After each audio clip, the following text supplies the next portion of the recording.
Olá pessoal querido, graça e paz, é muito bom estar de volta aqui com vocês através deste vídeo. E eu quero logo de início aqui do nosso contato, eu quero pedir a vocês humildemente que ajude-nos, curtindo este vídeo, comentando, compartilhando também e também se inscrevendo no nosso canal. Não se esqueça também de acionar aí o sininho para você receber notificações. E mais um dado, vou acrescentar aqui. Agora o nosso programa de rádio no sábado, pela Rádio Musical FM 105,7, que é transmitido todo sábado, da meio-dia a 1h da tarde. Ele agora é transmitido também diretamente no meu canal do YouTube. Então você pode acompanhar também por ali. E hoje eu quero responder uma pergunta de uma pessoa e essa pessoa não quis se identificar. Então eu vou ler a pergunta dessa pessoa e trabalhar a resposta. Eu creio que vai beneficiar não apenas essa pessoa, mas também a todos vocês. E a pergunta é essa: Pastor Paulo, como o Senhor, no início do seu ministério, com uma igreja pequena, conseguiu vencer o desânimo ministerial? Eu imagino que hoje, com sua igreja grande e bem estabelecida, o Senhor não tem mais esse tipo de problema. Que conselho o Senhor daria para quem se encontra desanimado com a sua igreja? Já que ninguém tem disposição para trabalhar para o reino, mas para outras coisas há muito interesse. Me ajude, por favor. Olha, eu quero aqui começar dizendo o seguinte, que muitas vezes um pastor começa uma igreja e a igreja dele não vai crescer muito. Ele vai ter uma igreja pequena a vida toda. E por que isso acontece? Porque Deus ama esse pastor. Então ele não vai ter uma igreja com milhares e milhares e milhares de membros. A igreja vai estar ali na média, tá? Porque Deus ama esse pastor.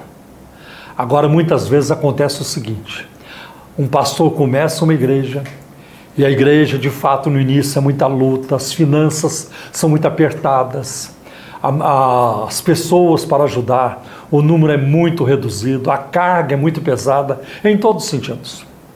Mas aquele pastor, aquele jovem pastor, ele está imbuído de ânimo, ele quer ver as coisas acontecerem, então ele começa a se dedicar, ele se dedica muito. Na leitura da Bíblia, na preparação da pregação, na oração, no jejum, na busca do poder e da unção do Espírito Santo, na busca da sabedoria do alto. E à medida que ele vai fazendo isso, ele capricha para pregar bem, porque o grupo é pequeno, ele quer atrair mais pessoas. E aí o grupo começa a crescer. E vai crescendo. E chega um momento que aquele grupo cresceu tanto, que o pastor já não precisa mais orar como antes. Já não lê a Bíblia mais como antes, já não busca Deus mais como antes, porque ele se tornou uma estrela, ele se tornou um astro, um pastor pop. Ele agora é famoso, E agora ele não precisa mais, ele acha que ele não precisa mais, porque agora o povo vem e qualquer coisa que ele fala, não precisa nem preparar mensagem, qualquer coisa que ele fala, a turma fica admirada, E aí que começam a aparecer as trincas no ministério, as lutas, os problemas, a vigilância, ela cai bastante, porque a oração também está bem reduzida. E ele então agora vive uma vida de ostentação, de glamour, porque o dinheiro está sobrando e assim por diante. E é nesse momento que o inimigo joga a casca de banana para ele pisar e escorregar. Esses são momentos difíceis. Eu creio que foi Charles Spurgeon, o príncipe dos pregadores ingleses, quem disse que os lugares altos são escorregadios. Então nós não precisamos estar nessa obsessão. Eu quero ter um ministério do tamanho daquele, maior do que daquele. Nunca entrei por esse caminho, nunca entrei. Aliás, uma coisa que eu percebi há muito tempo na minha vida, é que o ministério ele não pode ser a fonte da nossa realização interior. O ministério não pode ser aquilo a fonte da nossa saciedade, da nossa satisfação, porque o ministério passa. Quem garante que eu pregarei no próximo domingo a palavra de Deus? Não há garantia.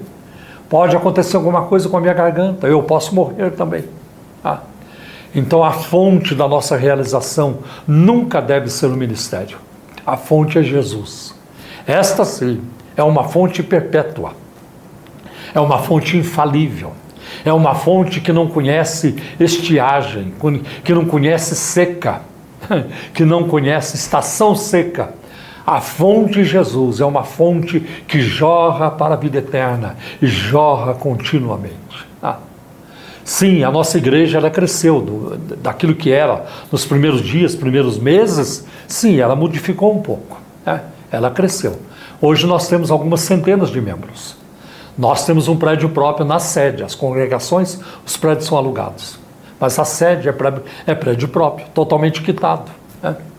Agora, mas as finanças da Igreja Cristã da Trindade nunca foram assim com folga.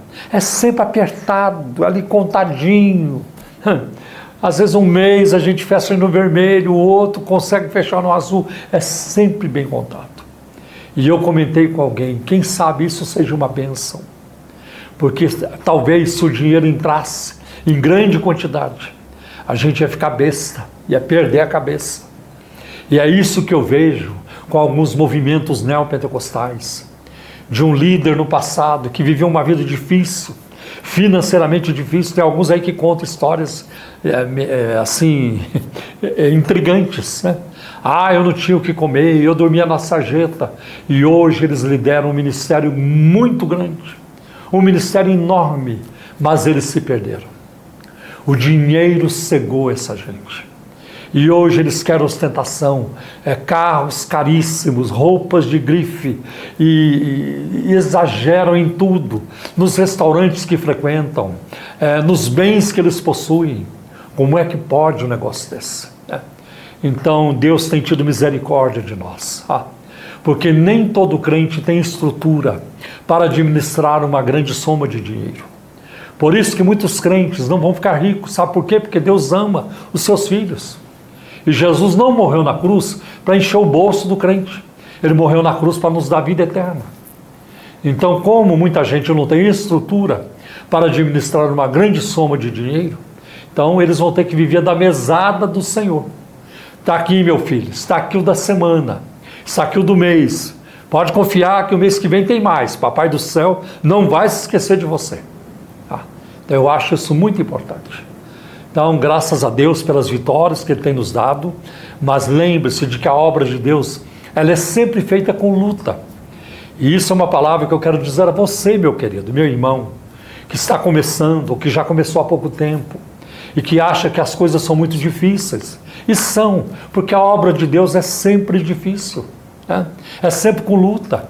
Olha a luta do povo de Israel para sair do Egito, o sofrimento daquela gente, a travessia pelo deserto, a luta para manter a posse da terra prometida, povos inimigos ao redor o tempo todo, ali atazanando e incomodando a Israel.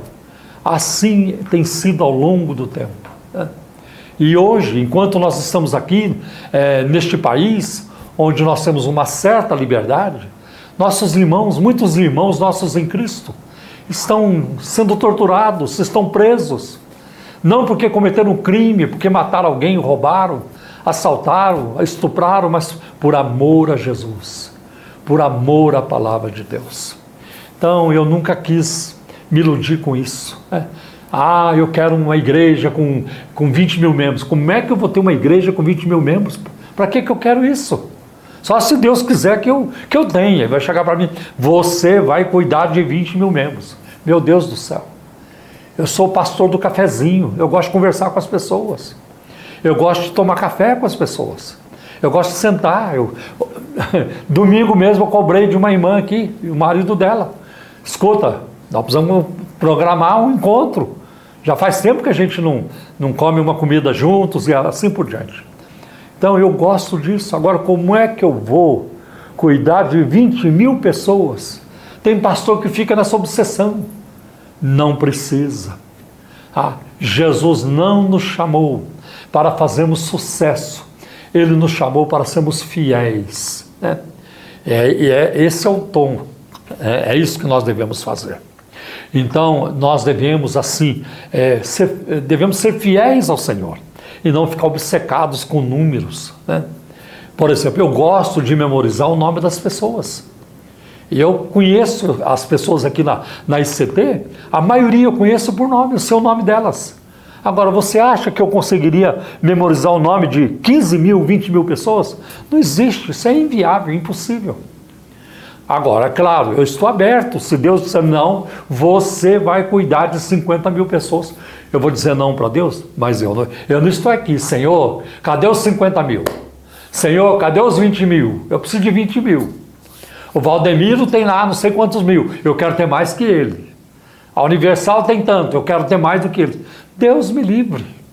Isso é doença. Não quero isso para a minha vida de maneira alguma. Mas o irmão aqui, ele reclama de uma outra coisa. Que as pessoas não têm ânimo para ajudar, para se envolverem. E eu aprendi uma coisa na minha vida. Trabalhar com os que querem.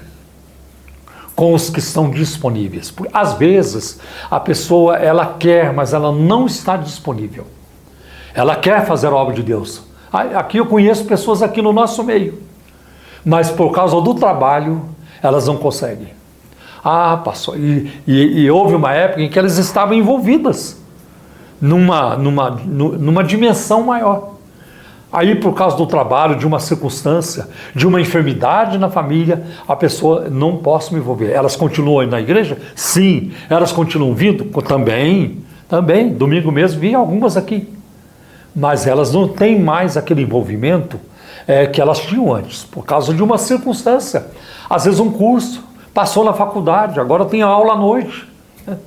Tudo isso também é passageiro. Hoje a situação está assim, depois muda e elas tornam a se envolver novamente. Porque isso parte do coração.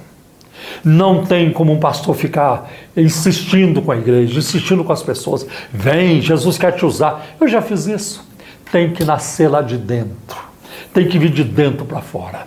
Tem que ser espontâneo. É assim que eu tenho vivido a minha vida espiritual. Por exemplo, eu comecei um trabalho aqui na igreja toda quarta-feira, eu chamo de a oração do meio-dia. Porque nós estamos aqui junto ao metrô, o movimento aqui na frente da igreja é muito grande, é um formigueiro, é um pesqueiro.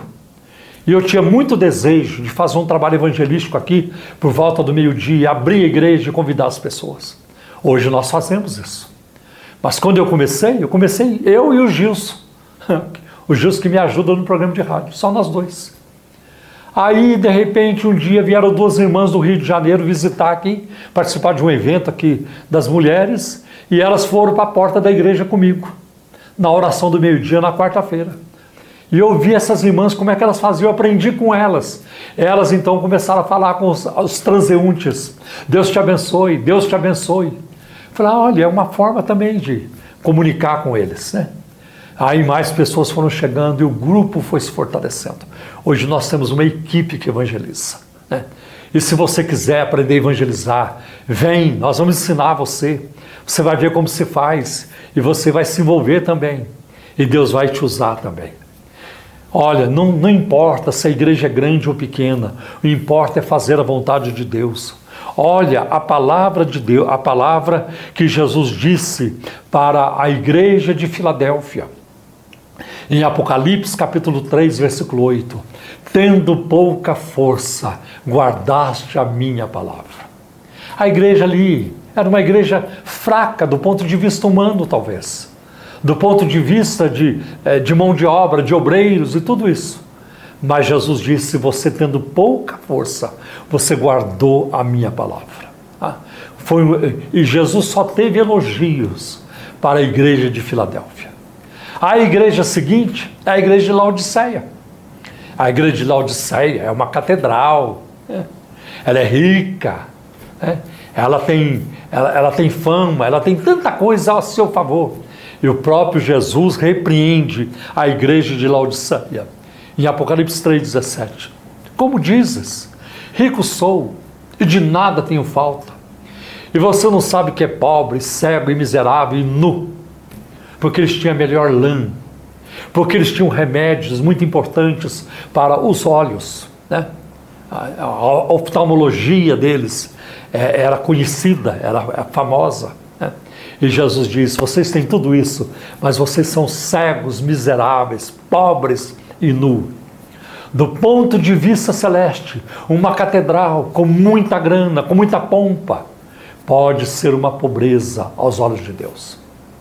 Eu conheci uma famosa igreja lá na área de Los Angeles, especificamente na cidade de Garden Grove, perto da Disneyland em Los Angeles, chamada Catedral de Cristal, fundada por um pregador muito famoso, Robert Schuller.